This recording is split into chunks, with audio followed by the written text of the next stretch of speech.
Yeah, as you may remember, before becoming a senator, Senator Michael Bennet was the head of the Denver Public Schools. And so he's here today to meet at the local level with some superintendents and teachers, students, trying to take their ideas back with him to Washington. I think we know what works. We just don't know how to scale it across a lot of schools.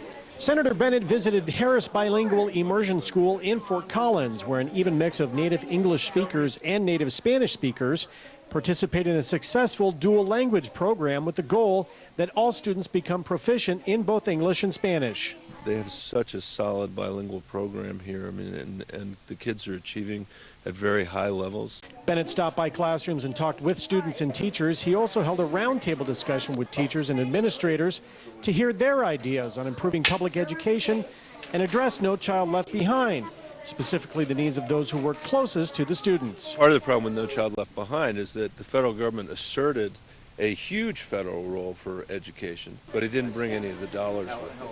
I think what the federal government can do with that limited resource is support, with that limited resource, people at the local level that have innovative ideas, that are trying something new. The senator says the current architecture in public education is outdated, and if they are going to attract the next level of educators, it needs to be changed. And that has to do with how we compensate teachers, how we train teachers, how we retain teachers. And that's a place where I'm very interested in supporting.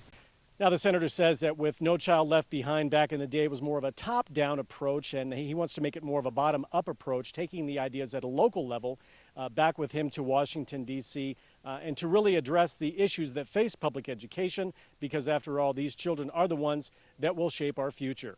Reporting in Fort Collins, Tom Livingston, Northern Colorado 5.